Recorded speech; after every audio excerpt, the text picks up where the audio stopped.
Hello, welcome to Good Games Well Played, episode 161. I'm Clint, aka JCM. With us this week is Isli. You. And Messiah. Hello. And we have news. So we knew that Sony needed to hire a new CEO since Jim Ryan left, but instead of having just one person, they decided to split it between two folks, Hideki Nishino and Herman Hulst, effectively. So starting in June, Hideki Nishino will be CEO of SAE's Platform Business Group, and Herman Hulst will be CEO of the Studio Business Group. So like one handles kind of the hardware, and one's the software, which is an interesting kind of way to split it up. I guess. I mean, I'm curious why, because I feel like one would influence the other, like, whatever you're developing. But maybe it's like, okay, we want kind of remove some of that to be more focused on just the studios, regardless of hardware in the works or whatever the hardware plans are, just making sure they're getting stuff done. Maybe it's just based on the amount of work with like Sony's expanding gaming business that they just thought, yeah, we need to actually break this apart just due to managing the studios and the hardware being both full-time positions. Yeah, and they do say here, because, previously as senior vice president of the Platform Experience Group, Nishino has already been part of PlayStation's hardware and tech operations. And in his new role, Sony said, quote, he'll continue to be responsible for technology, products, services, and platform experience. So it seems like, okay, services, so any kind of extra hard, PSN servers are kind of running, other platform technology, stuff like that, and other specific products. Whereas like Herman doesn't necessarily have to focus on, oh, we got a new handheld, or, this is the tech behind it, or, the PS6 or what have you, what we're doing, PS5 Pro, this and that. It's just like, hey, facilitate the creators at the studios and just help them, get stuff done, which is fine, I guess, especially if, the requirement of your attention splits you up too much, or one's more heavy than the other. It's like, yeah, go ahead and split it out and just do it this way. So we'll see how that goes. I mean, it makes sense for Herman Hulst, especially because he's really been in that role for a while.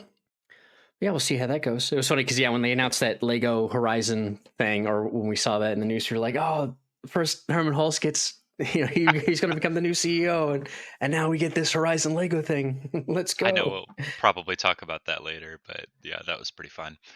I think that Sony probably has a lot riding on the tail end of PlayStation 5 and PlayStation 6 life cycle. And I would also bet that like PlayStation 6 probably is going to have more cloud integration and is going to reach that. So they talk about this every like gaming cycle of, will this be the year that consoles go away and you just stream things? But I do wonder if that is why they split part of it out too, is that they're trying to build their PC and streaming and cloud services, which probably do need to be separate from like consoles. Yeah, for sure. And it just comes down to that allocation of time, right? And it's easier just to focus on purely games, and then versus someone focusing purely on products and services, and not have to worry about like how's influencing the other. You have conflicting meetings, yada yada. It's like, just stay in that lane, stay in this lane, and it's like, yeah, just go. If it's in the budget to pay those people to do that job, it's like, go ahead and just do it that way. Yeah, we'll see how it goes.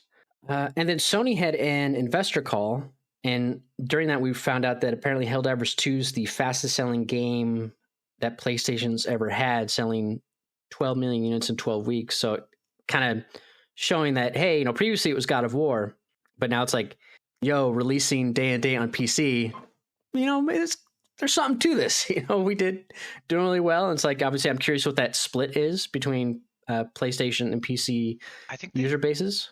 I think they published the split, and I think PC was not insignificant. It was like 40% or something. Yeah, I don't know if they say in the earnings call article. I thought it was like either 30 or 40% was PC on day one, which doesn't surprise me terribly that many people would get on board with something like that. Yeah, it's hard to tell because we can't see stats for PlayStation. For digital is really hard. Like physical, back when you used to have, the NPD reports and stuff like that's easy to track.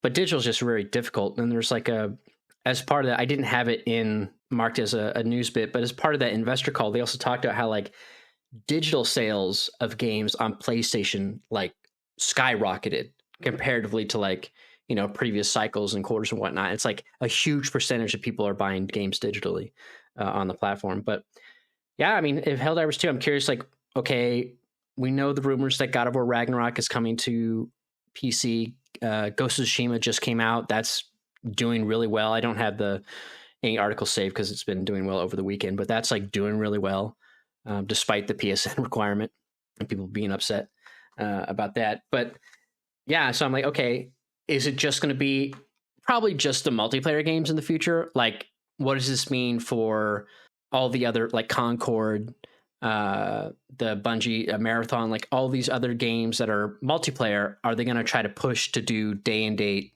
PC release, which would make total sense, especially if you have crossplay to build that real strong player base?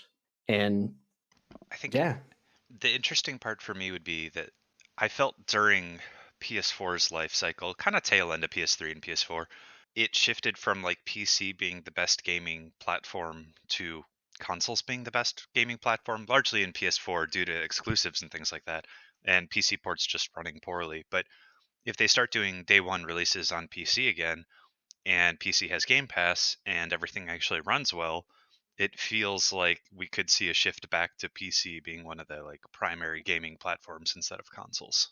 yeah. I mean, again, it makes total sense for keep your exclusives on your platform for a while. Maybe not do a year. Like maybe bring that down to 6 months or something, and then just make your multiplayer focused games launch day and day. Because I'm sure like Fair Games right now is probably they're looking at that like, yo, let's if they didn't have a PC port in scope initially, it's like I'm sure they're looking at that now for all of their live service games that they're supposed Yeah. to be making in the background. I think as long as the games were crossplay, I would never really have an issue with that for multiplayer. Like multiplayer launching day one is great, but if it separated player bases instead of combining player bases, then it would piss me off. Right. Cool. Because then it's like, okay, well, it's like the benefit is to the players, yes, but it's like really the incentive is to keep because the multiplayer games kind of live and die by their player base. It's like if you don't have enough players there, it's like, oh, okay, we launch on PlayStation. Let's say it doesn't do that well because you have so many other live service games. If they come out that year, or people still playing the standards, but it's like I feel like people on PC are more likely to try other live service games versus on console. I feel like console players are kind of like set in their ways when it comes to I already have these. I'm a Destiny or a Call of Duty or Apex or something. You know what I mean? It's like, am I going to try this? But I feel like PC players are more open to do that. So it's like, okay, if you have that player base to do so, better make it crossplay. Like, I don't see why you wouldn't. Better be crossplay, yeah. Yeah, and it like Helldivers makes total sense because it's entirely co-op. But even for PvP, it's like, yeah, if it's PvP, just do the crossplay and just have your, just like with Apex, where you can turn on only match me with PC controller players, or I don't care, just put me on to anybody on PC. Like Fortnite does the same thing as well. But Yeah, I mean, I'd be fine with that. Like, I think that PC for PvP is always going to beat console. Well, I shouldn't say always. I think games like Dark Souls actually are better with controllers, but like shooting games will always beat console. So the PC option could just be everyone all the time, and console could have the option of either PC or console, and that'd be fine. I feel like that, yeah, but I feel like that kind of only comes down to like the higher level stuff. Like as you start getting up in like a rank or whatever, I feel like then you're like, okay, the PC gamer is going to play. But if like you're in silver in Apex Legends against Yeah, it another doesn't silver on matter. PC, it's not Yeah. going to matter. And then moving on, outside of that, there also was.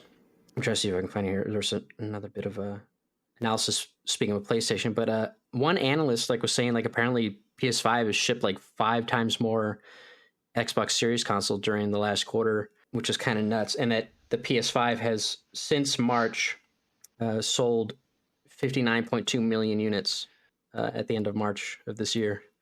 I saw an explanation for that, and I guess Phil Spencer has talked about this before, and it does make sense that it all goes back to uh, PS4 taking off instead of Xbox One, and Well, yeah, yeah. people building their console library. And now that we have console libraries, less and less people are switching from one console to another, like to a far greater extent than in the past. Like Yeah, there's but I always mean, been loyalty, but that PS5 is selling super well just because PS4 entrenched itself, and it was just kind of interesting seeing the comparison of like 360 versus PS3, apparently people regularly owned and or bought both, and since PS4 it's just been like one or the other. Yeah, and even then, like the whole library thing, like, oh, they have their libraries built up. It's like I can see it only for the live service games that carried over from last gen to this gen, like your Fortnites, your Apex, your Destinies, where they continue over and you just pick them up. If they don't have cross progression or what have you, but most of those do because they're tied to usually another account. But it just comes down to how much you botched your launch of your Xbox One console. Like you had to have the Kinect. It took a while before they made it to where you didn't need the Kinect anymore. So it's like regardless of libraries, like you fucked up and now you're paying for it in the next generation. But I didn't even think about that, the way the fucking debacle that the Xbox One launch was. Yeah, TV. Yeah. There's like, yeah, we have you're always online. We have an answer for you. It's the Xbox 360 if you don't have an internet connection. Yeah, like I'd forgotten about that. Yeah, it was bad. Don Matrick, man. And then wasn't like when it launched there was the whole I know you said TV, but yeah, all the games they tried planning like TV tie-ins to all of the games as well. Yeah, I'm not sure how much of those they had, but yeah, it was just like, well, how much they launched, almost none. How much they planned was like almost all of their original launch games. Mm-hmm. Yeah, just rough go, which sucks too because I'm curious where a game like Titanfall would be as a franchise if Xbox had done better out the gate, and then if EA didn't ship it against Battlefield 1 in between Call of Duty for Titanfall 2. Like, would Titanfall be a bigger franchise if it launched on PlayStation and not on Xbox? Potentially. I could see it like... Go on. Sorry, go. I was going to say Titanfall would have been a better game if EA had nothing to do with it, I think. Yeah, especially for 2. But yeah, like I just feel like launching it on Xbox One was just like... That was rough, man, because you couldn't anticipate. Like, I'm sure it was in development for a while, because I forget if it came out the year after launch. I'd have to go back and look at the time frame, but it's just like, yeah, now you don't have the players. It's exclusive, and it's only multiplayer, and it's just like, but it was really good. But like, yeah, how many people are going to be playing this on the console? Because it's just like, no one's buying it. Mm-hmm. I think Titanfall, if it launched on PlayStation, would have stuck around as a franchise and done far better. Just because at the time, PlayStation didn't have any first-person shooters to kind of like hang their hat on for a console.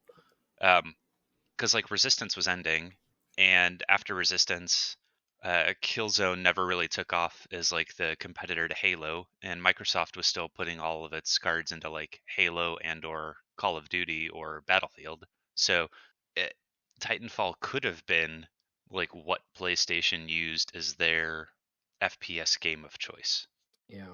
Yeah, I forget when the first Halo game came out on Xbox One consoles. Because obviously, like, series didn't launch with Infinite. That took a while. It got delayed. But yeah, I don't remember because I think Guardians was a ways in, and I don't recall if the Master Chief Collection came out before that as a kind of a stopgap. But yeah, like Killzone Shadowfall did fine multiplayer because you had anybody who played Killzone 3's multiplayer kind of like playing that. But yeah, it wasn't really much there. And then you had stuff like Call of Duty, which are staples, and then Battlefield. Like Battlefield 4 was the launch title. So you had people playing that. So it's like, okay, they're not really going to probably play anything else if they're playing that multiplayer game. And then eventually when Battlefield 1 came out in 2016, it's just like, yeah, I don't know how much, I think, again, I'd have to go back and see when Titanfall 1 launched, but yeah, it's just... Those are like like Battlefield and Call of Duty are like the realistic shooters, if you had to group them. I know they're not actually realistic, but like the war shooters, military shooters, the military shooters, which appeal to a different genre. But then Halo, I feel, appeals to the same genre of people that would be interested in Titanfall. To a lesser extent, maybe. I know Titanfall's mechs and things, but you're really still talking about like a sci-fi shooter, and I kind of think the sci-fi, horror, fantasy shooters all kind of compete with each other more so than they compete with the military shooters. Mm-hmm. So Halo 5 came out in 2015, and Titanfall was 2014, with Titanfall 2 in 2016. So Microsoft was never going to put like all of their weight behind Titanfall because Halo was right in the middle of it. Whereas with Sony, the reason I think it would have like launched better is Resistance ended in 2011. Yeah. Yeah. Resistance 3 ended in 2011. So Sony never really had another like shooter that took off that was a PlayStation exclusive. Killzone 2 was good, but that was earlier. Killzone, God, what was 3 even called? It was I just know it called was. Killzone 3. Was it? Okay. Well, Killzone 3 never really took off. Like, they didn't have anything that ever competed with Halo after the Resistance franchise ended. And Yeah. I don't know. I think Titanfall could have potentially been that for Sony if it came to the console. Maybe not the first game, but maybe the second. Or if it was just multi-plat, like it doesn't even have to be an exclusive. Like, Yeah. I'm just curious if it was, not tied down to Xbox, or if Xbox did better, like where would it be today? Like, obviously they're doing great with Apex, and Apex is in that same universe, but it's like, would we have gotten Titanfall 3 and yada yada? But anyway, it's a lot of what ifs. I'm sure the whole community's kind of always thinks about that as well. Yeah, I mean, it's a shame that it was a lot of fun. It's a shame that it got canned. Yep. Yeah. PS5 selling well, just slightly behind the PS4 over the same time frame, so it's doing numbers. And then speaking of PlayStation, the PlayStation Plus games for catalog editions for May have been these are additional ones, but like out Red Dead Redemption 2, Cat Quest, and the original Watch Dogs are all coming there. I got to add Red Dead 2 to my library. I don't recall if I only own that on disc, but definitely put that on there. Yeah, then Stranded Alien Dawn, The Settlers' New Allies, Crime Boss Rocky City, which I should try just to see how bad that game is, because like one of those games it's like supposed to be really bad, but because it's free, I'm like, you know what? I might have to give this a shot. Because I think it's also short. Just play it and be like, man, this game's silly. And then the next bit of news we've got is I'm going to switch over to Ubisoft. So the Ubisoft canceled the Division Heartland, which is really disappointing because I was really looking forward to that game. I know of the group here, I'm kind of like the only one that played the Division, but I really like the Division and the Division 2. I got into the Division 2 late. I think because when it originally launched, like there was some other stuff that came out at the time, but then when they had the PS5 upgrade version of it, I bought it and I played through like the Warlords of New York DLC and all that, and I had a lot of fun with it. And then I was really looking forward to Heartlands because it seemed more like, oh, you kind of getting your base up and running, you go out and do your little like scavenger stuff. It's kind of like every zone is kind of like the dark zone from the Division, and you come back and you kind of improve your HQ and whatnot. And I'm like, oh, that sounds like a really fun kind of gameplay loop because that builds on what they were already doing. But then they canceled it apparently, and then I did see some people talking about like who did closed beta tests, and now they're like, oh, I guess if the game's canceled, my NDA doesn't apply anymore. And they're saying like, one person said like, oh, I played it and it was really rough and yada yada, but then someone else saying like, oh man, I was really looking forward to it, this and that. So I'm like, it's kind of conflicting on whether or not it was actually good or not. But from everything I saw, like the dev diaries and all that, I'm like, man, this looks like fun. Like I really want to play this, but yeah, it's just it's gone. Yeah. I wonder what was rough about it, because wasn't it? I mean, of course, it was still in development. Of course, it's going to be a little rough, but it wasn't like this can't be salvaged kind of rough, or was it like these things seem good on paper, but once you actually get in and play them, they don't work well together? And I don't know. That was kind of like the crux of their development.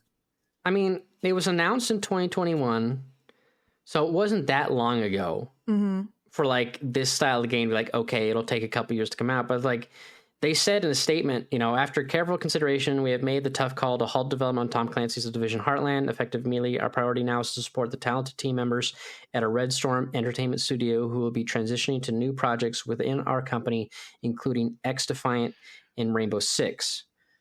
But I wonder how much of it is that it was rough and how much of it is just that people or studios are learning that unless their like multiplayer game really takes off, it's a huge cash sink. And the only reason I wonder is because I know that like Naughty Dog canceled the Last of Us multiplayer as well.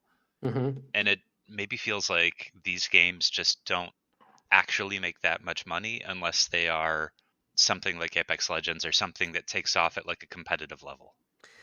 But no one expected this to be like crazy big numbers. Like the Division already on its own has like a good player base, and you already went into like a closed alpha. Like you launch Skull and Bones, like, and you in some other report, I think they said like, oh, we have a good player base there. I'm like, do you? But like, you launched Skull and Bones, and that game got delayed a lot, and that game was announced much further back than the Division Heartland. Well, and Skull and Bones maybe was like the nail in the coffin of like showing them, oh, we spent so much money on this, it was a sunk cost, and we lost a lot of it.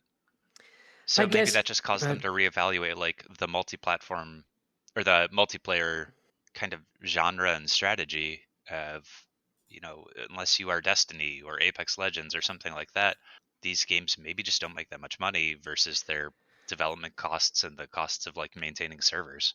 Yeah, I mean they've already closed down. Like, it was like last year they quietly canceled like 3 unannounced games. There was that Project Q, the Immortals Phoenix Rising 2 sequel that they canceled, and then they canceled even 4 other unannounced games, saying that it's trying to make too many games at once, yada yada. It's like, okay, I guess if like you're in the planning phase, go ahead and cancel whatever. But then you had studio closures and multiple layoffs. It seems like, I don't know, man. Like, would it have cost that much more to get to the finish line, to ship it, see what kind of money you can recoup? Then it's like, I guess, yeah, like how many people would you need to keep the game up and running, monitor servers, this and that, yada yada. But I feel like you could have some, but I don't know. It seems so weird. The bit about shifting some of the team over to Rainbow Six is interesting too, because it seems like they looked at, oh, well, what's the player base for the Division compared to Rainbow Six? And I feel like Rainbow Six is a more well-known and more, like as I said, like a competitive type of game. So it's like, oh, why, if the development for Heartland isn't going the way that we thought and there's some really rough edges, either we launch it and spend the time and money and manpower to keep up with updates and to monitor the community and see what people want and stuff like that, or we just can the whole thing, switch some of the team over to Rainbow Six and bank on that IP instead. Yeah, I don't know, because like there was another Division game I think they're going to have on mobile, and I don't think that's going anywhere. But yeah, moving them to X Defiant as well. I mean, like that's, I don't know how much mobile. I know that they always say like mobile competes and stuff, and I'm like, I just never think of it as the same player base that's playing mobile games and all of this. Also, I wouldn't want to play a game like Division on mobile. Like, I've played PUBG on mobile a little bit, and it's awful. It's horrible. Yeah, like the Division Resurgence, which is the mobile game, is still expected December 2024. Well, and that's probably just placeholder, but it's like I see it on the App Store like it's coming soon. But I'm like, really? Like, you're still, I mean, obviously this could just be like it's not like the people making the mobile game that's probably what they do. They're not like, platform game makers or something. So it's like, okay, this is what they do. Let's just let them do their thing or whatever. But that would be awful if they cancel Heartland, but they still release the mobile thing. Like, I know we know on the back end it's different teams and different development and everything like that, but it's just a bad look. Yeah, but I don't know. But keeping it with Ubisoft, we got the cinematic trailer for Assassin's Creed Shadows, which is the new name for Assassin's Creed codename Red. They showed that off, cinematic trailer. And it's, it is cinematic, so you don't see any gameplay yet. So it's kind of like, okay. And usually with Assassin's Creed, past couple times, you kind of like, okay, you get a cool Valhalla trailer, but you kind of know what the game's going to be. Mm-hmm. But this one, they're bringing back dual protagonists, very much like, because I believe the Ubisoft Quebec, who's doing it, also did Syndicate. So we get dual protagonists. It's set in 1579. It's going to release on the 15th of November. It's only next-gen PC. So I'm curious how that'll look on their engine. I forget which engine Assassin's Creed uses. Because I know the Far Cry engine, but I forget which one they use for Assassin's Creed. So I'm curious, how will it look visually on consoles versus Valhalla, which was on both. And I think, was Mirage next gen only? But there was also a sandy area, so it wasn't you couldn't make it be there's not a lot of foliage, I guess. No, Mirage must have been, I don't actually know. Because it was originally supposed to be a DLC for Valhalla, so it would make sense if it was on.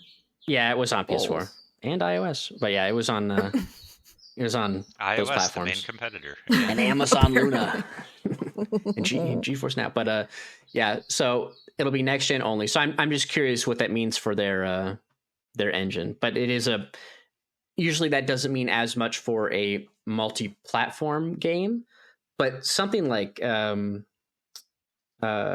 Avatar Frontiers Pandora is just a gorgeous game on all platforms. That's really good, and that's fucking foliage out the ass with that game. But that's really good. But it's not going to be obviously the same engine does there. But yeah, what's interesting is they talk about how there's a lot of stealth mechanics, how you can hide in the shadows, take out little lanterns and stuff to decrease visibility if you're playing as the Shinobi character. And I was like, that sounds kind of cool. Sounds like they took a stealth. page out of Dishonored's book, which is great. I love that. Or Sam Fisher from yeah, I mean, a lot of games. It really, I guess, the Assassin's Creed games 1 and 2 definitely used to have not great stealth aspects, but were more about stealth as opposed to charging in and killing everyone. Mm-hmm. So if they take a page out of any of the recent games that have stealth, hell, even Ghost of Tsushima, and they update how they do it, that would be phenomenal. That'd be really fun.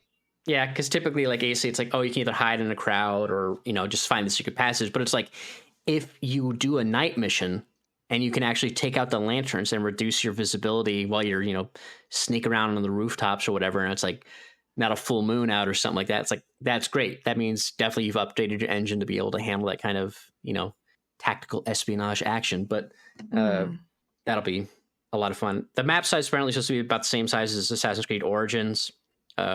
Which is a pretty big map. Not as big as the 2 after that, but it was a big map. I mean, Origins was a good size map. The 2 after that were too big. Yeah. I am fine with it being Origin sized, which was in my opinion, the best of the 3 new style open world games.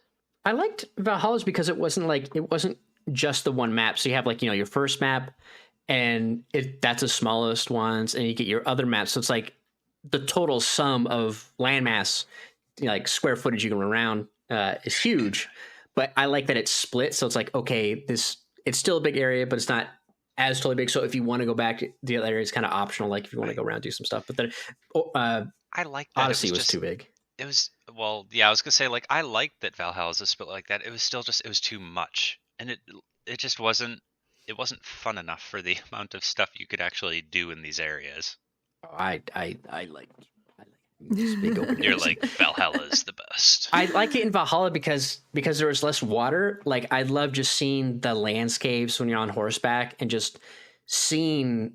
I love that big open world, just seeing the beautiful layouts, the colors, and everything, especially in Valhalla. Whereas while I like doing the ship bits in Odyssey, it's just man, I don't want to have to go to this tiny little island.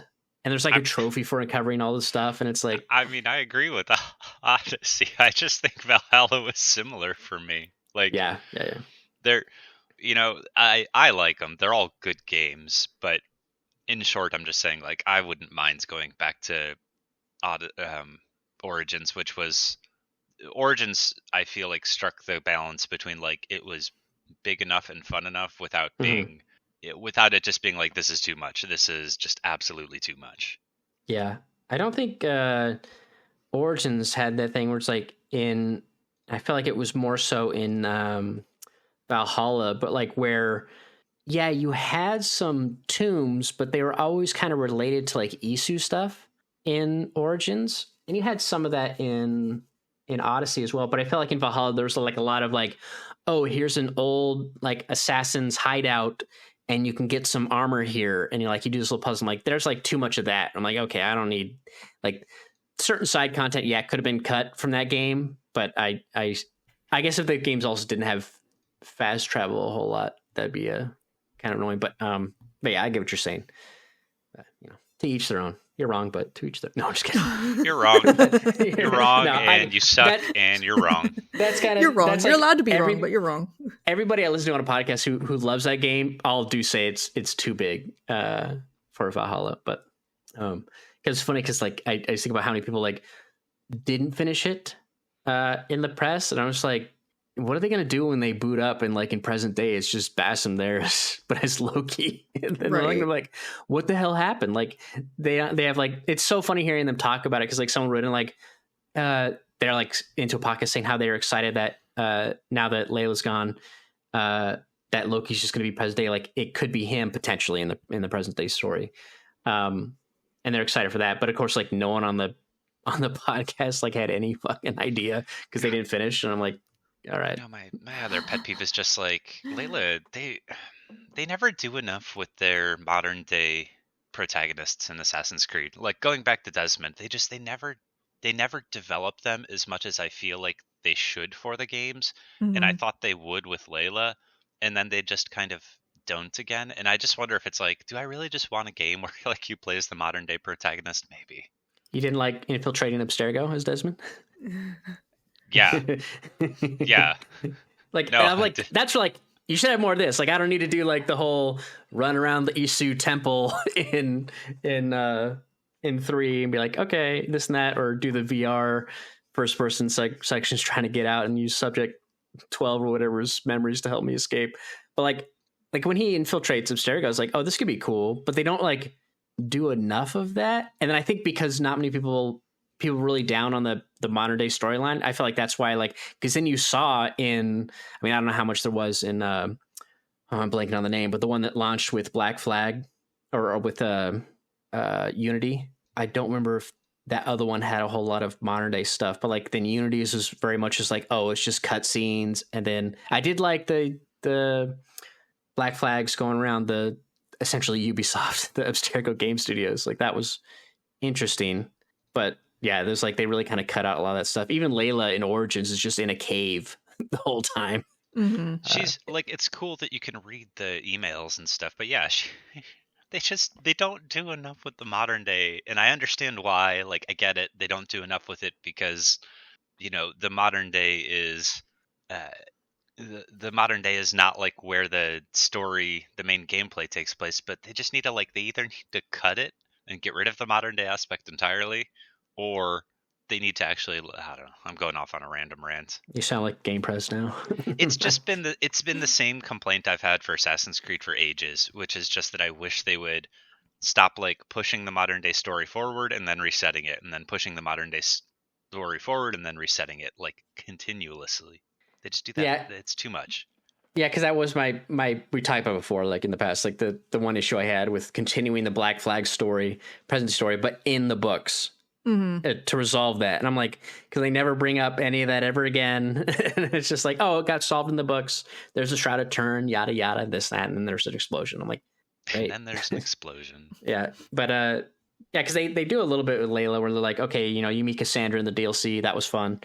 And then when she goes to the Isu location in Valhalla, and then Bassam traps her, or Loki traps her inside the machine, and he escapes.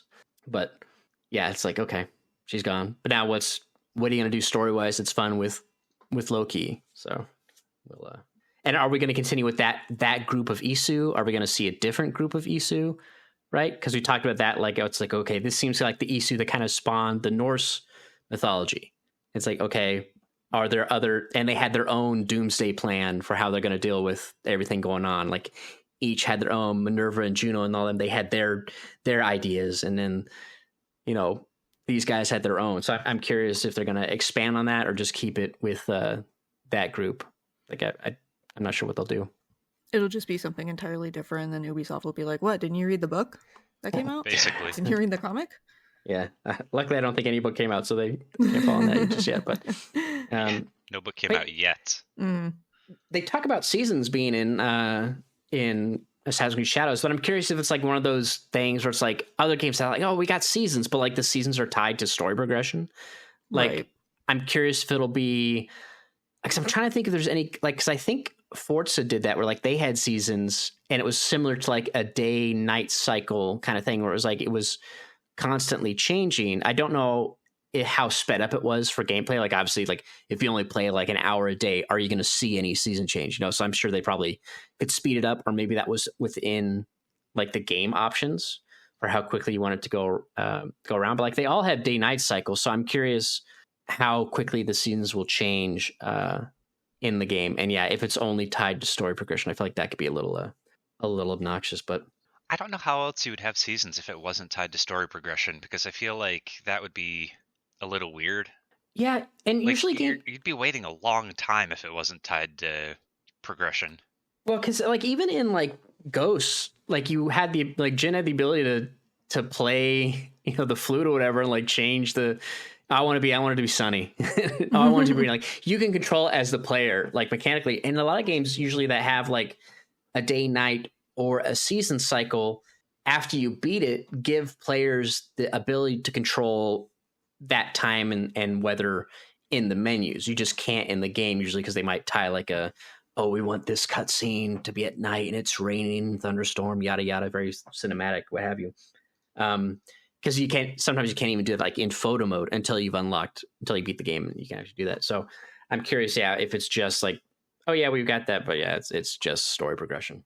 I like the idea of being able to control the seasons, but you have to pass through them like you would you do meditation to wait till day or night, but you do that over and over again and it eventually passes the seasons. And like the speedrun strategy being like the first 5 minutes I'm just going to be passing the seasons to winter, because when it's winter all the guards are inside because it's cold. Oh god, that would be the worst. That'd be so funny. I would hate that. Just Metal Gear Solid 5 style smoking a cigar. The worst implementation of that. Yeah. That'd be so funny.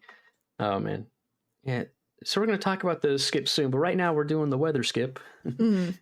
But yeah, we'll see how it goes. But yeah, I mean, it sounds, everything I've seen, like it was good. I like the trailer. I'm sure you both watched it as well.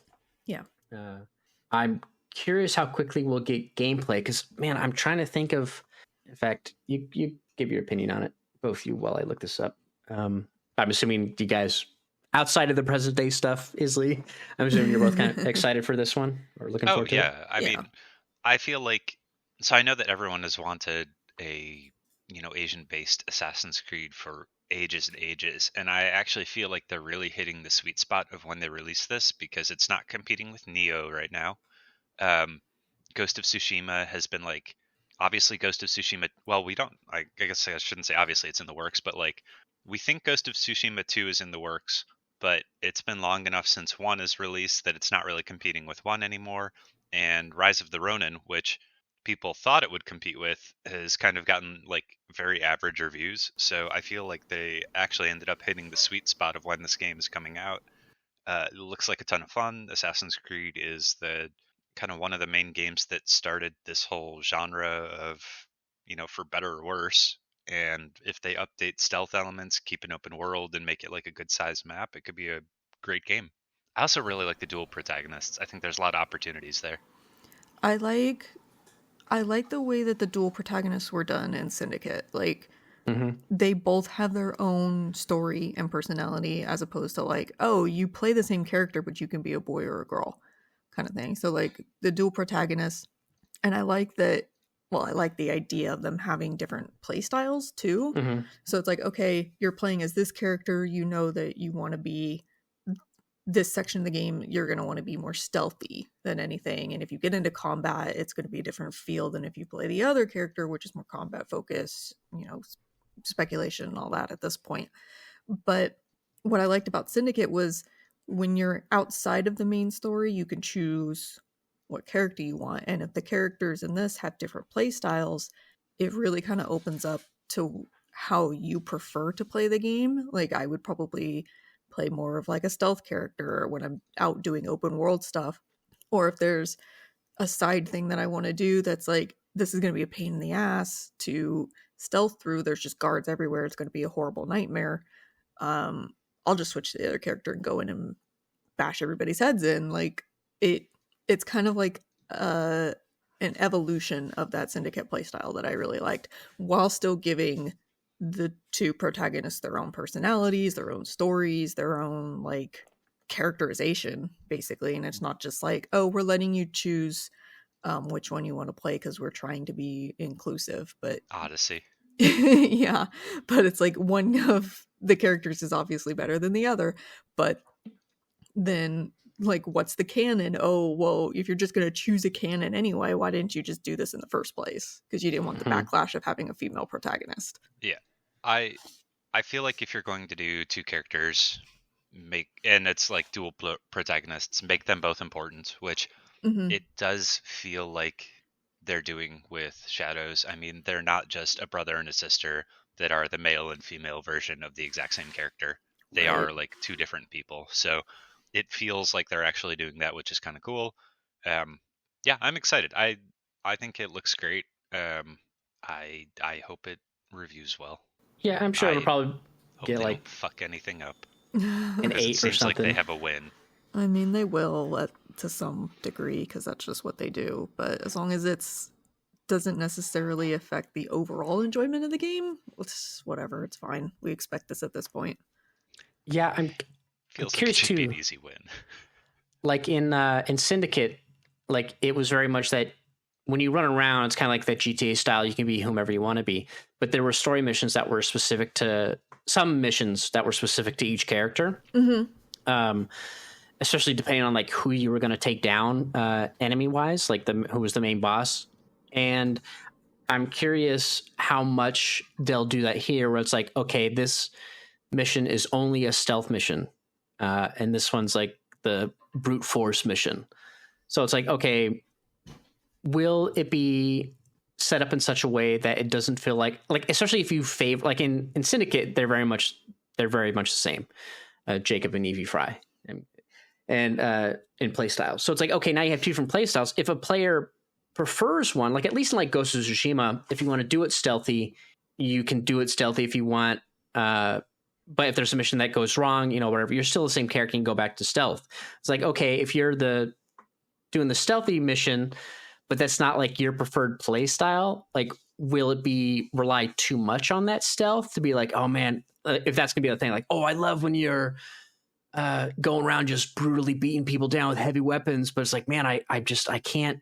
The stealth missions always because they're like slower, you know what I mean? Like, how are they going to balance that to where it doesn't feel like, because stealth is usually in games like it's the slower way to go through the game. Usually, typically, they reward you more for stealth, which is funny sometimes that they do that. It's like try to make it equal both ways, but there's usually more incentive, and they bring down like, oh, you got to take out the lanterns, this and that. So I'm curious how they'll sort of balance that. Like, will the stealth missions be shorter? That way you're not doing prolonged stealth, or will it be like just smaller sections of stealth, but then you can actually kind of, go ham as the Shinobi character, and then vice versa. Like maybe there could be some stealth as the samurai, but or balancing combat, so where if you're the stealth character, you're focused more on like 1-on-1 or 2-on-1 fights, whereas like the combat character, you can do large groups more easily. Like the stealth is more try to pick off as many people as possible so that you do a really quick combat, whereas the combat character can just go in and kill everybody.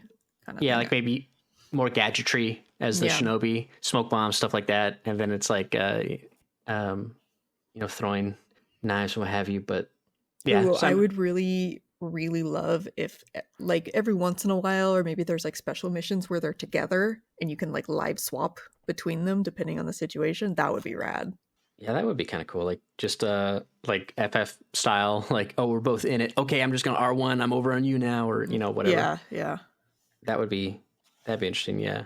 Yeah, and it's like the first time they're gonna have a playable character that's not, a made up person, it's someone from history, which I thought was really cool. I was like, yeah, because I was like, when I thought back on it, I was like, yeah, you always just run into the historical figures. You're not playing as them ever. So that's pretty cool. I like that. And then the Shinobi character's one that's the fictional one. So that's interesting. But yeah, I'm really curious how they're going to balance it gameplay and mission wise. But yeah, I'm really looking forward to it. Like you said, you talked earlier how everybody's been kind of wanting this, and even having these other games come out, that are very samurai focused, and at least they're all like kind of different time periods. So it's like yeah, you can have like this kind of before, during the Great Unification, and then some are more in that 1600 period. So I think Rise of Ronin is, but yeah, it's nice to see. Like, yeah, I would have been curious, like, if it came out a little earlier. Like, I'm curious what the reception will be from the players. Yeah, will they have been, because like Shinobi's big right now, Shogun, sorry, Shogun's huge. That just got renewed, and like that was a big show. So it's like, okay, will the interest in that carry ahead 6 months from now, for Assassin's Creed Shadows? Mm-hmm. And I was trying to look while you guys were talking, like to see like how quickly they had the cinematic trailer and then how fast they had the gameplay trailers. And it seemed like there was like they had the reveal for Valhalla in like April, and then they had a 2.5 minute quote unquote gameplay trailer, but it's got like that cinematic camera a couple months later, and then right before launch for Valhalla, they had like a gameplay overview trailer. That's because they talked about like, oh, Eivor goes and gets some supplies and goes back to her base to, build up your village and yada yada. So like there was more of that mechanic in there. I'm sure that probably won't be the case for Shadows. So, but with it coming out in November, I'm sure they'd be nice if they had at least some gameplay stuff showing during Keighley's Game Fest. It's going to happen. They will, yeah. But I imagine a lot of it will be closer to launch to get people excited for it again. Oh, sure. Like they'll probably have like a one of those like official story trailer where it's more like, okay, now you have in-game cinematics. It's not the CG trailer, and you have some gameplay stuff with that cinematic camera and whatnot. But I like the Shelby characters. Their name, I look it up real quick. It's Neo, right? They're the daughter of a famous swordsmith, I believe. But like the hidden blade comes out and like it right angle turns. I thought that was pretty interesting. So I'm curious, like, okay, can it stab straight? But it does have a hinge to where if they want to turn it to the side, they can do that. Like an interesting blade design. It makes me think of the hook from Revelations, where you were like running and you could hook stuff and bring it down on people that were chasing you. That was fun. I like how each of these games, now that they're coming out, like Assassin's Creed games, just makes the hidden blade more and more weird. Each one is getting like stranger and stranger. Remember when the cool thing about the hidden blade was when you get two of them? God. Yo, two blades. Take out two people at the same time. He doesn't have to cut off his finger. I don't know. I just really liked with Origins when the hidden blade is just like, oh, oops, you cut off your finger. My bad. And now it's a tradition. Yep. Why? It was an accident? What if we, put it like a guide over the first part of the blade so you don't have to cut off your finger? Like, got a point there. But yeah, it looks fun. I like them. The setting should be good, and again, I'm really curious to see how it looks gameplay wise. But yep, I mean, got a ways to go. That we'll see, like if there is a Ghost with Ghost of Tsushima just coming on PC. Like, will an announcement for a Ghost of Tsushima 2 come soon? Like, hey, here's the, because typically it seems like, the game previously in a series will come out on PC usually after or just before the sequel comes out on the console. So, like God of War 2018, and then eventually there's Ragnarok, and then I'm curious, like, yeah, when they'll announce that, but we'll just have to wait. Yep. I want to play it now. That's right. But other than that, not a whole lot of other news. I did see an article about how Activision opened up a new studio to make some AAA franchise or whatever, but it's like, it's not Bethesda, of course, but it is just kind of weird that they shuttered a bunch of Bethesda studios, and then Activision, that side, they're like, hey, let's open up another studio. Big oof. Yeah. Weird decision. I'm curious how many people from those other closed studios will go over to the Activision. I know, like, are you just gonna move over to that new studio and move again? I don't know. It's weird. I would not out of spite, but that's just who I am. So. I agree, and I feel like there's a lot of motivation if you don't have a job. True, but yeah, awful. And the only other small thing I saw was that apparently Amazon confirmed so there's rumors of a Tomb Raider TV series coming out for Amazon, and they confirmed it with Phoebe Waller-Bridge as the writer and executive producer on that. So I'm curious when in Laura's life it'll take place, and it's like who's going to play Laura in the TV show? Because now we've had, Alicia Vikander, we've had Angelina Jolie, and then a different person entirely for the voice work in the games that recently came out. So I'm curious, like, who's going to play Laura in this? But yeah, we'll see. I don't think there's a timeline for when it'll come out, but we figure with their success of their Fallout TV show, like maybe they'll throw some good amount of money at it to where if there is actual tomb raiding, it'll like look real good, So we'll see what happens there. But yeah, I'm curious, like where that'll take place. It will just be fresh story, not follow any of the games. Like the movie they did recently was like it was just the reboot game story. With some minor changes, but it was just that story, which is fine. It was. I am cautiously optimistic because Tomb Raider has a very special place in my heart, and I don't want to see it butchered. But there's been a very good track record lately of game TV show adaptations. So yep, definitely. We're going to So be does optimistic. that mean we'll get a good one, or does that mean that we need one? This is going to be the one that, yeah. no, Laura, what have they done to you? No. Oh, like it wasn't like the movie that came out recently was bad. Like it was like a solid 7. Like it was good. It was just the game story from the reboot with some, again, minor changes. Like it was totally fine. It's just, it's like it's the TV shows are where it's at, outside of like, Sonic the Hedgehog. It's like, you just make it a TV show. And you're good. Throw some money that way. So we'll see. Because then they'll have a Fallout Season 2. Yeah, I wonder when they'll all hit. Because we'll have Arcane Season 2, Fallout Season 2, Last of Us Season 2, Castlevania Nocturne Season 2. It's like, and then a Tomb Raider show. They won't all hit at the same time, but yeah, lots of TV shows in the work. Or they could still all got the hit at the Devil same May Cry time and just be, week to week and not be on the same day every week. There you go. Then we're like, Monday's Devil May Cry Day, Tuesday's Castlevania Day. Wednesday, they won't do that. They won't do both those. I mean, that would be really fun if it was. that would be I dope. wouldn't hate it. Netflix wouldn't do that. They wouldn't release both those at the same time. But yeah, we'll see how those releases go. But that's pretty much it for the news. Not a whole lot. Like I said, Assassin's Creed was kind of the big stuff. Good to see that. And again, looking forward to. Definitely want to see gameplay of that game, just because I'm really curious about I got to look at what engine is, because what is the Assassin's Creed engine called? Oh, it's Anvil. Okay, so they use Anvil. They use Anvil for the Division as well. Anvil Next. Anvil. Yeah, they use it mainly for Assassin's Creed, and it was created by obviously it was created by Ubisoft Montreal. So yeah, because Far Cry is de novo. What do they use for?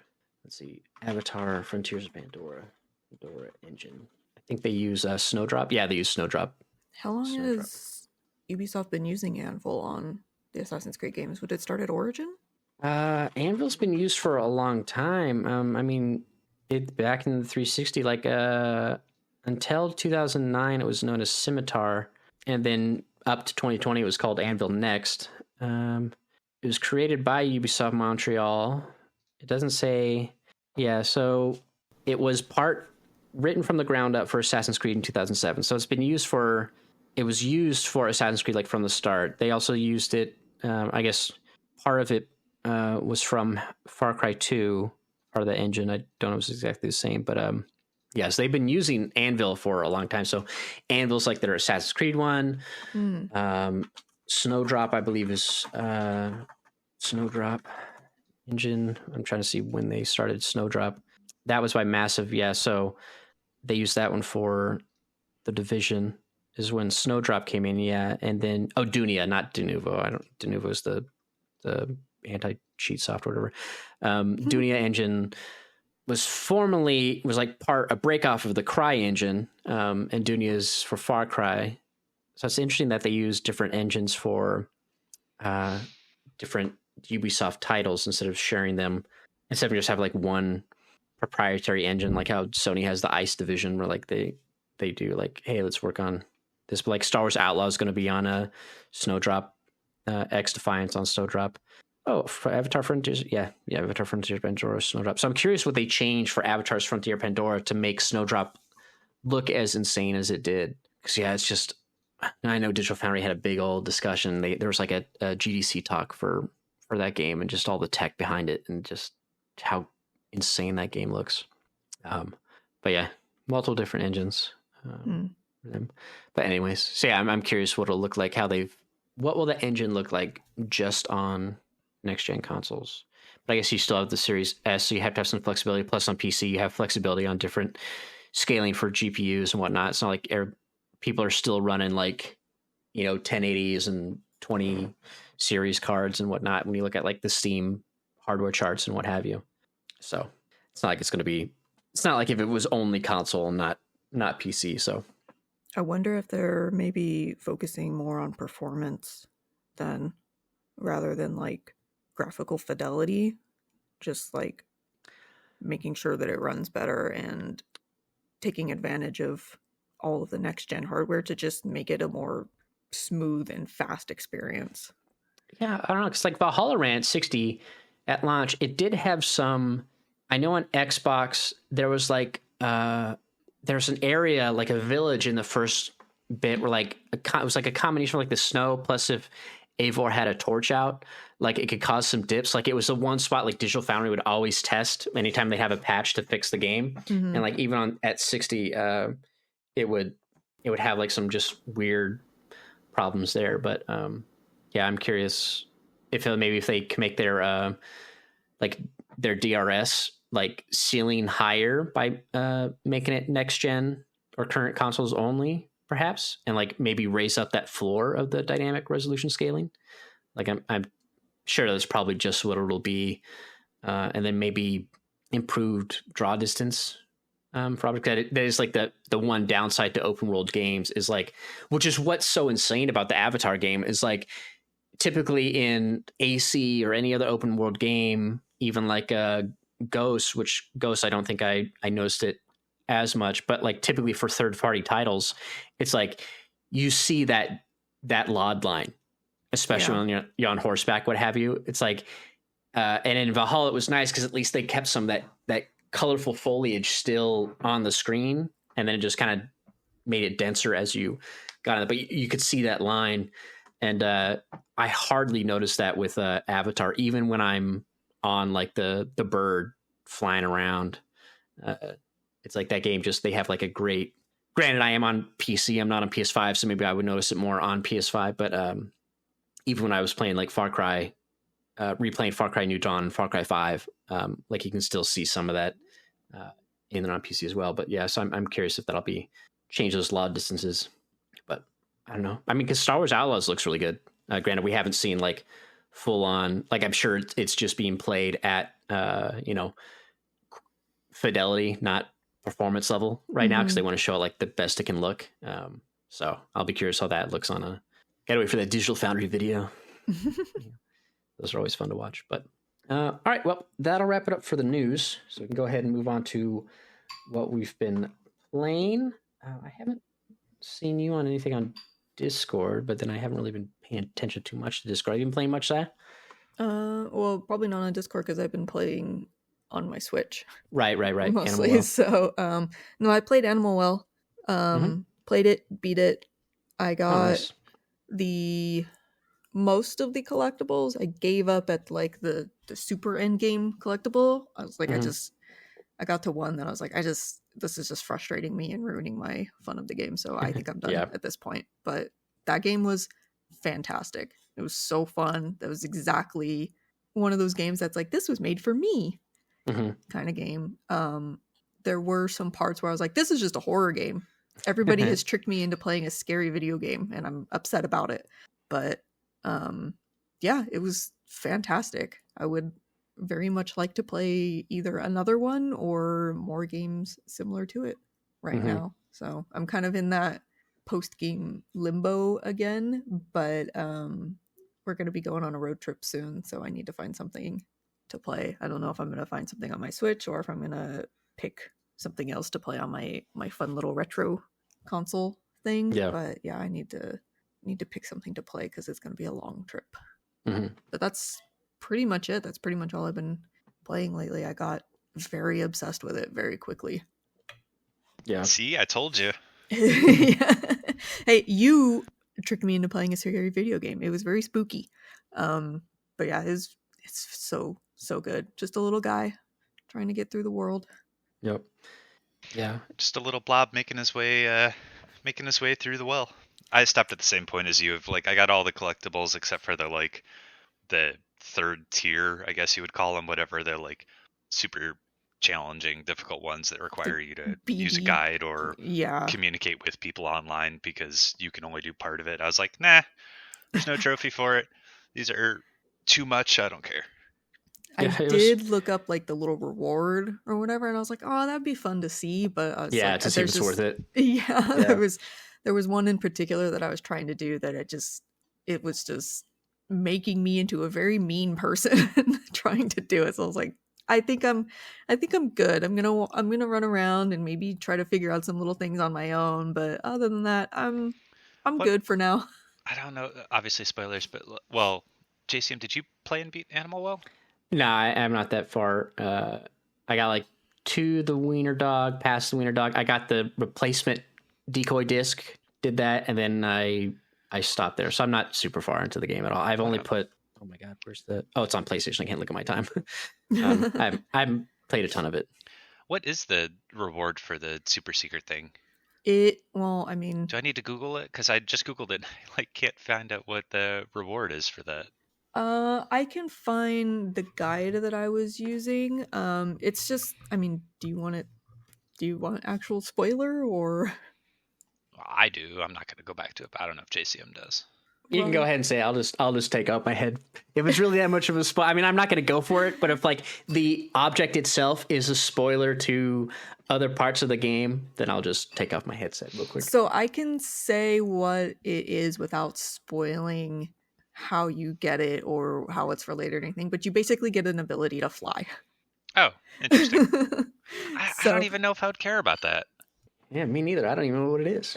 I mean, it's at a point in the game where it's like, you don't need this, but it's just a cool little, like, it's just a cool little event that happens in the game. It's one of those things that's like, I would like to see this in the game as like the reward for doing all of this difficult work, but I don't want to be bitter about it. So it's like, I'll just look it up. So yeah. I love that game though. What tools do you have so far, JCM? Or like abilities? I got a frisbee, and I think that was the last thing because you steal the disc when you get like the proper disc. You get the frisbee, and then obviously all the firecracker plants that are around. But just the frisbee, if that's like the only ability, I think that's the only one I got. Okay. I can't talk too much about it then. But the frisbee at least is a good example of like it's different than what you would typically get in these games for like an ability. Mm-hmm. Like it's a distraction tool and it hits stuff. But it's not like it's just like it's very simple, but you can use it in really creative ways. And I feel like that describes most of my experience with Animal Well is just that like a lot of the stuff is kind of simple or seems simple in execution. Yeah. But in terms of like how it's used in the game, it's just very fun. Yeah. Yeah. It was funny when I first booted up, like immediately I just ran to the left through that little passage and it's like, find the eggs. Like, hey, find a secret egg. I got like a trophy in like 2 seconds. I'm like, was that a secret? I mean, the color of the image was super like yellow paint coated for like the art style. And I was like, I guess like, cause I'm those retro style games. I'm like, it wasn't like, it was like, Castlevania Save the Night where like it's a breakable wall, but the wall doesn't indicate that it's breakable. Like video games normally do, but like, it looked like I could go that way. So I just went that way, but, which I thought was really funny. It's the gamer instinct. This game is very much like, how good is your gamer instinct? Yeah. I do like that mechanic of throwing the firecrackers so you could see in the dark and like they just like kept bounce around and like, okay, I can quickly navigate through here, figure out where I got to go. They're all just really creative with how you can use everything. And the game itself, when it was explained or reviewed as like a puzzle game, I didn't think it would be. I I was kind of worried it wouldn't be like quite as fun because I was imagining a Metroidvania that was only exploration, and I was thinking like, man, but like a lot of the challenge from Metroidvanias and like the fun comes from beating things and feeling like a sense of accomplishment, and like how much of that will I actually get if there's no combat? Yeah. But for my experience at least, was glad I was very wrong about that. Mm-hmm. What have you been playing, Isli? I played the first Alan Wake. I finally went back and played it, and pretty short game, so already beat it. Yeah. And oh boy, I wish I played it on release. Right. And when I say that, I mean like not even with PlayStation. I wish I played it on release on Xbox because I do Mm-hmm. not think that game aged well. Yeah. The story is interesting. I think that the story is a little bit too vague for my liking. And I think that, having played Control first, I feel like Control did a better job at the like mystery thriller aspect of storytelling than Alan Wake did. Like Control provided a bit more information and it was a bit less like wishy-washy vague. Um, Alan Wake, yeah, I struggled a lot with the dated aspects of the game. The mechanic of shining your flashlight at enemies to blind them, and then like that you can't shoot them until after you wear away the darkness with your flashlight, is cool in theory, but in execution and with the controls of the game, just kind of sucks because you can like blind an enemy, but the enemies like come at you in a straight line. They just kind of slowly approach. So it's not like it's actually any challenge. It's just kind of like an extra step before you can shoot them. It doesn't actually really seem to affect the gameplay so much because it's just dated and clunky. And then if you don't want to shoot the enemies but you just want to run away, the flashlight doesn't really help with that because you can't do a 180-degree turn and you can't turn quickly to actually aim at the enemies. So if you're going to turn and point your flashlight at enemies in order to stun them for a second so you can run away and conserve ammo, um, it doesn't matter because the controls are so clunky that the time you'll take aiming at the enemies is going to eat up any time you would have saved just stunning them and running away. Which brings me to my second complaint about the game and like its datedness, which is there are so many checkpoints in the game that reset your ammo count that it does not matter if you conserve ammo or not at all, because like every other checkpoint in the game either restocks you fully with ammo or removes all of Alan Wake's equipment and you have to find it all again. So it's like either you use all of your ammo and then a checkpoint later it all gets removed from you anyways, or you try to conserve and then you get to that checkpoint and it still removes it. So that was like driving me nuts because it's like, well, it's a horror game, but you don't have any sort of like the modern day ammo not even modern day, because like even Resident Evil, the original ones, had like ammo conservation and you had to be careful with supplies. Alan Wake doesn't really have that at all. So I don't know what type of game it was trying to be. Um, and then like the biggest thing that honestly drives me fucking nuts is it automatically switches which shoulder you're looking over, and the default is not the shoulder I want it to look over. And holy shit, I've never been so annoyed at camera controls as Alan Wake. I I'm just like, I've changed it. Stop defaulting back to the other one. I don't like it. That's why I keep pushing this button to change it to the other shoulder. I don't want to look over his left shoulder. I want to look over his right shoulder. Um, yeah. So all of this to say, I wish I played it when it first came out. I think it wouldn't have felt as dated, and I wouldn't have struggled so much. Not like actual difficulty of the game, just kind of like struggled to enjoy it because the story seems interesting. And I think if I played it when I wasn't used to better controls and better game design, I think I would have liked it a lot more. Yeah, definitely. Yeah, I hear that a lot even from people who enjoyed it when it came out. They definitely say like, yeah, like it's tough to go back to. The gameplay definitely hasn't aged well with the rest of it. And then, so yeah, that's usually what I am hearing. That's why I just didn't go back. I was like, I'll just like watch a recap before I play too. Like it's definitely not a bad game. It's of its time. Yeah, it's very, very much of its time. Yeah. Yeah. So are you going to jump straight into 2, or are you going to like take a break before you do that? So I have to play the DLC still. So I'm going to play the American DLC. Nightmare. Well, not American Nightmare, because American Nightmare, I guess, they didn't remaster it or whatever. Maybe I'll play American Nightmare. Oh, they didn't? Oh, huh. No, American Nightmare isn't in the remaster. American Nightmare is just its own separate game.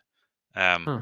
So I might play the DLC, which is like the Signal, and I can't remember what the second DLC is called, but they're basically just 2 new episodes Mm-hmm. that are included in the remaster, and I've heard already that both of them are extraordinarily frustrating. So I'm not really like looking forward to playing You them. just watch it. Just watch the story breakdown of them. I'm sure you just like. I mean, I own it. I want to play it. They're short. Yeah. I'll make my own opinion, but I don't think I've enjoyed the game enough that I want to purchase American Nightmare, which is the spin-off. I think I'll just watch a YouTube summary of American Nightmare. Yeah. And then in regards to like Alan Wake 2, I don't know if like I don't dislike the gameplay elements of Alan Wake, but holy shit, if Alan Wake 2 has the same controls as Alan Wake and they're not like massively refined, I don't think I would enjoy it. Well, I didn't play 1, but I had no problems with 2. So I can't speak to if it's different, but I didn't feel like, oh man, I'm playing a game that's from 2000, whatever. Yeah. Like I didn't feel that way. Like they still had the flashlight mechanic, but I liked it. Like I liked that and the shooting and the enemies, the enemy variety and stuff like that, and like the shadows and the way the whispers. I don't know if they do that in the first game. I think they do, but like they whisper things and stuff, especially when they like dissipate if it's just a fake shadow, not an actual enemy. There's no fake shadows in the first game. They're all just enemies. There's fake ones in the one, which I like, which is fun because when they repeat as they fade away. It's the dialogue. Yeah, like I like the other game. Plus, it's like you don't always fight shadows as Saga. It's like you fight the shadow enemies as Alan Wake, and then you're fighting like just like possessed people essentially as Saga Anderson. But yeah, I enjoyed Alan Wake 2 a lot. I think from what I've heard, any issues people had with the first one, they don't have, especially if they played that one first and then played 2, they didn't have those same like hiccups, I suppose, in the gameplay. But the only thing I disliked about 2 was dealing with the I forget what they call it, but the when you're in the Mind Palace of Saga and you're doing like what do they call it? Like the clue board, the case board, where like you're putting up cases and line up stuff. Like sometimes it'd be like it all like makes sense. Put this here, but it's like I wish this was automated. Like I don't need to. I'm not the detective. I don't need to do this. Like it's such a weird. That's the only bit I don't like. Luckily, like a lot of those you could just let them fill up and then just spam complete them later. But sometimes the game's like, oh, in order to progress, Saga has to kind of think about the case. I got to go to the case board, match up some of these clues in the right spot, and then I can discover something that progresses the story. Luckily, it's not like every time, but that's the only one bit that kind of bugs me. Anytime I had to really do that, it's like, why doesn't this go here? And a lot of times, like, okay, I'll just spam this around until it fits someplace. But it's like, can't you just automatically? It's like, I feel like this thing, I feel like they should patch to be like, just automate this for me, please. Like, I don't need to match up these clues. But yeah, I guess in that case, like if you do play the DLC, then just take a break. And then maybe wait till Alan Wake 2 goes on sale or something. And then by that point, you'll have cooled down enough to where you don't have that hanging over you. Yeah. Like it's not a bad game. It suffers a lot from how much games of that genre and style have progressed since then. Definitely. And I think that like I really like horror games, and it's not a good horror game. And I think if I went into it not expecting it to be a horror game, I would also have had a better experience. But it's definitely more, I think I mentioned this in Discord, that it reminds me more of like how Uncharted 1 plays than anything else in terms of like action thriller and how you're kind of moving from like story beat to story beat. But I don't think, I would never describe Uncharted 1 as a horror game. It's more of like you're progressing from stage and scene to stage and scene. It's not, there's, yeah, that's pretty much it. I think that's how God, I'm getting all tongue twisted trying to describe the game, but I think that's pretty much it. Yeah. I mean, you get your point across. Yeah. You can cut that ramble out. No, I'll leave it in there. I'll play it at 2x speed. No. Yeah, like I said, I didn't play too much of Animal Well. I got to get back to that. I God, beat I want to Liza. talk about so many Animal Well things with you, but I can't because you're not far enough yet. Screw Yeah, I It'd be gotta so get further good. on. But I'll probably get back to some point. I just gotta like, I wasn't in the mood to go back to it once I finished Liza P. I beat Liza P on after the podcast they recorded last week. Went through and I was like, I didn't. There's one quest line I didn't finish properly. So because I was like, you know what? After I beat it, I was like I saw the endings. Like my first ending I did was like the bad ending. Then I booted it back up. I did the essentially was like the best ending. It's funny, like the bad ending. I'm like, is this really all that bad? Like I get it, but like, is it bad? And then like when I got like halfway through the cutscene, I was like, okay, never mind. This is real bad. Like I was wrong. This is bad. But and then yeah, so I did that, and then I was like, you know what? After I beat it, I was like, I'll see what I need for like the platinum, and I'm like, okay, I need to. I was like, collect all the weapons, collect all the records, get all the like the arm upgrades, like all the abilities unlocked, and then collect like all the special weapons, like all the boss weapons. And I was like, oh damn, well, because I did my rerun, one of the boss weapons I got on my first run, I didn't get. And then later on, I also got an amulet instead of a boss weapon for one of the bosses because I was like, I don't want that weapon. It's like, okay, so I got to play through. It really is like Bloodborne. Yeah, so I was like, okay, I need to again. The one side quest I messed up, so I'm gonna have to play through to get that. And then when I beat it on the best ending, you have to like it prompts like, do you want to start a new game right away? And you just say no, and then you have to go up to this room and find a letter, which closes out that storyline. And I didn't do that. And I could have I had a cloud save that was like right before the one that they tell you, like, if you want to get all the endings, like save it here, because as soon as after you beat this boss, you go through this room, like that's where like all the choices matter for like each of the different endings. And I was like, I already did it where like I ran through, I beat the boss once, got the bad ending, went to the room, because I also didn't do that on my first playthrough. I was like, get the bad ending, go up to the room, find a letter for someone else's side quest to finish, got the trophy. Then I went in, I did the quote unquote good ending. So I have to make like a different decision before I get to the very end of the game, and then fight through the bosses. And I'm like, I could, if I wanted, get the best ending again, go through.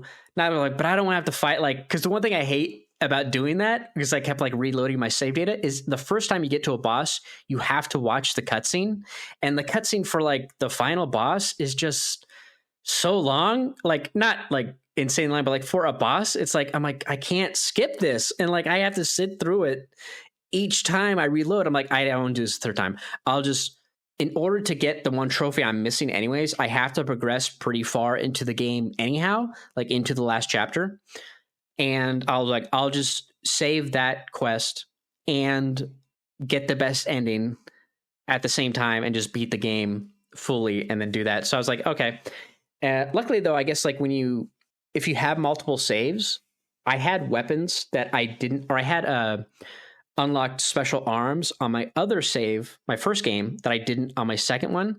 So I only had to unlock one of the arms in that quote unquote new game plus playthrough, or that extra save. It's like, oh, now you got the trophy. And then I missed one of these, like these encryption cylinders you can find, and I didn't do one of them, I guess. And I think now what I might do is just go back, play my other save, and I think I have the encryption device there, and then just go and do that and get that trophy. So I had the normal weapon ones. I just have to do the boss weapon ones.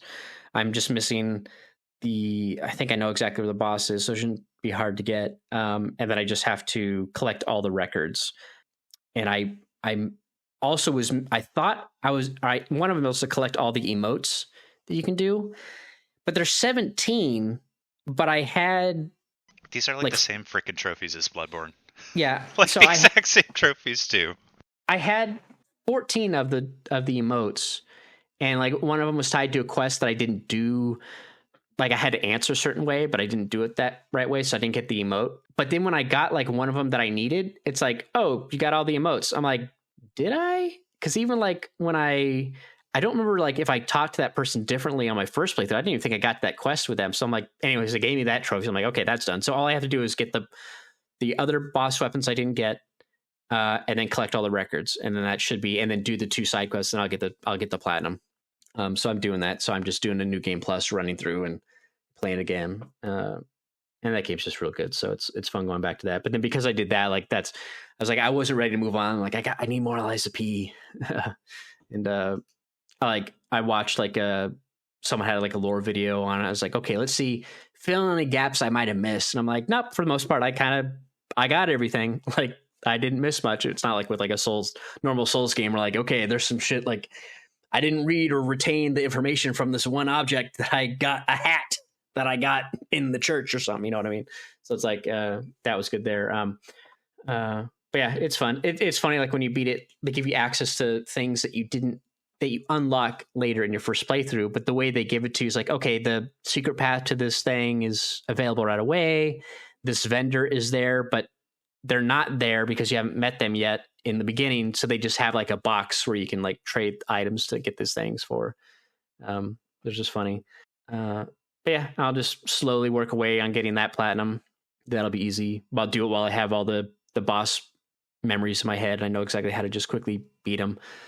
I'll work on that. And then I did start playing the Thaumaturge on PC. I'm not super far. I played like only the beginning of chapter 1, which is like the tutorial bits. So I'm not super far in that. That's an interesting game. I can't speak too much to it because I'm not far enough, but we'll see how that goes. It kind of reminds me a bit of, I guess, like I'm wondering if Shin Megami Tensei if it's like similar to that, because like it seems like you're collecting monsters that have different abilities, but not like a bunch. Like there's specific ones you can get like during your fights and whatnot. But so far, it's just like the perspective's isometric, so it's like changed up entirely from when I was doing Lies of P. But started that, and then I was like, you know what, let's try. Because I was trying to figure out like what was speaking to me after Lies of P. Like again, I tried some Animal Well, play a little bit of that, but I'm trying to play something that's like really talking to me. So I went into Sons of the Forest because I haven't played since 1.0 dropped, and I played that just kind of running around, and now has proper like DualShock controller support, so I get the actual appropriate prompts on the screen, which is nice. I died swimming out to the thing that I knew was like there's a shark in the water, but I was like, I can make it out there and make it back. The shark killed me. It's like, you died, you survived, one day. I'm like, okay, I guess I'll load up, go here. Went to some other spots I hadn't been to in the early parts of the early access and got some stuff. And then I like came across like a village of dudes, and like they beat me down and you died, but I got captured. Then I escaped being captured, but I only had my knife, and then I got my stuff back, but then I died again. But you just like proper died that time. And I'm like, it's like, you died. It's like, well, I still got my save. So I'll hold off on that for a bit before I go back in there. But just trying to figure out what to play, what's speaking to me. But yeah, Lies be real good. Definitely curious to see. I think there's like supposed to be DLC this year, I guess. I was trying to like look up like, oh, is there going to be like Lies of P DLC? And I think like there's supposed to be some this year. So that'll be cool. If there is, I'm curious what they're going to do. And then again, what are they going to do for a sequel? Does it seem kind of obvious in the game, like where they could put a DLC? Like, is there something that could be expanded on, or there's like an area that they talk about you don't go to, or something like that? I mean, no, it's not really obvious because, like, okay, it could be after the events of the game. Because what I like about Lies of P2 is like in Bloodborne, at least story wise, like it's in the middle of a hunt when you're there. Like the hunt started in Yharnam, and now it's like, okay, it's the hunt. But like the lore and everything else, it's like these cycles have happened, yada yada. They kind of just repeat themselves. You're just happen to be in one. While there is lore for Krat in Lies of P, like, oh, how did this small fishing village become a big, huge place, and how did these robots get here, and yada yada. And then all the ergo stuff like this. Like there is some backstory there, but like you start like right as like the shit is going down. And so it's not like, this isn't like, it's the first time this has happened, like what's going on. And it's like, there's big plans in play, which you find out as you go along, but like you just got dropped into it like right as it started, which is really cool. So I like that aspect of the story of like, there's not like thousands of years of history that you have to dig up. It's like, no, everything is going wrong. Like it just started going wrong and you're learning, how did it go wrong? What caused it to go wrong? Who's responsible, this and that. And like, I really like, I like that bit of the story. So, but it seems like they hinted like where you could go for a sequel, but DLC, yeah, I don't know what they could do. Like there is something, but it seems more like it would be the sequel and not DLC. Maybe it's something that'll like branch into the sequel or something. Yeah, I don't know, but yeah, I'm curious like what they would do, like, or maybe if you were not P and you were a different character, perhaps like there are some other characters that aren't human that maybe it's like, oh, maybe you could be them, but that would be kind of weird because like a P's parallel special story. I guess maybe, yeah, but it's like I don't know, like I don't know what it would. I wish I knew more about actual like Pinocchio and stuff to know if there was ever another character that might make sense in Pinocchio. You play as Geppetto. Right? Yeah, you're the Well, whale. I mean, Geppetto's in the game. The whale. Kind of. Yeah. Yeah, Geppetto's in the game. So yeah, I don't think they have you play as Geppetto. Like so many of the other characters, I don't think you'd like. There is one character, a side character you meet, who's kind of like a hero, kind of type character. Like they're a legend. Like I could see maybe playing as them before, like slightly before the events of when P wakes up. I could see maybe doing that, but yeah, I don't know. I don't know, but it's funny. There's this one character who like. So when P comes back, like the lore there is that the person you talk to, Sophia, who's like who like wakes P up at the start of the game, like is essentially reversing time for P. So they're not reviving them; they're just reversing time on just them back to when they're in, a peak physical state, essentially. So you die, you get res back up, but it just seems like, oh, you're just like normal Souls games. You're just respawning, yada, yada. But there is one character in the beginning who I didn't notice, but like they know you keep coming back and they can say it in the fight. Like they're a mini boss and they'll be like, oh, I'm going to, you'll stay dead this time. Or, like, so like they know, but they're crazy. So it's like, it just seems like the ramblings of a madman. But like they're like the one character that knows that you keep coming back. So it was, that was pretty funny, but yeah, there's a lot of stuff there. It sucks. Like there's this one mini boss type that I was hoping to get like more lore on, but there isn't enough there. So I just have to like chalk it up to, okay, we're not going to get any more information. It's like just the very basics of the enemy design. It's like, okay, yeah, that's their yada, yada. Okay. I know why, but it's like, there's no more lore. Like, okay, but how can they do this? Stuff like a mechanic of the fight. But anyways, yeah, just a really good game. Maybe play that and then play Alan Wake 2. But all right, well, I'm trying to see if I have any other notes on Liza P. Yeah, I was like I was worried that when I had to get those, and it's like, oh, please tell me I still have a cloud save, because I forgot where I had made a cloud save on my rerun, but I forgot where it was. It's like, oh man, if I gotta spam get those endings, please tell me it's like near the end. And luckily it was in the last chapter. It wasn't right exactly where I wanted it to be, but it was like I know exactly how to get to where I needed to be to make that decision, to be like, okay, this decision gives you the bad ending, this one gives you the good endings, yada yada. So luckily it was right there. And then when I was replaying the game plus, like there's this one section in like the second area, like the second chapter, where you like run around the streets and there's this one gate that you can just open, but like all the other gates are typically shortcut gates, and you can tell because they have like a lock. You could see it on the other side, so luckily it's not that Soul style of it doesn't open from the side. Like you can physically see through the bars of the gate, the lock is on it, you have to get to the other side. And like that's how all the gates work. Like they're all pretty much shortcut gates, unless there's like a gate where like, oh, you need a key, okay, you kill the boss or you talk to so and so, they give you the key, and but there's this one gate that's like, it's just a gate, and didn't know about it the first time. I just run around like, where the hell do I go? Where the hell do I go? And then I just go up to the gate and it's like, oh, you just fucking open it.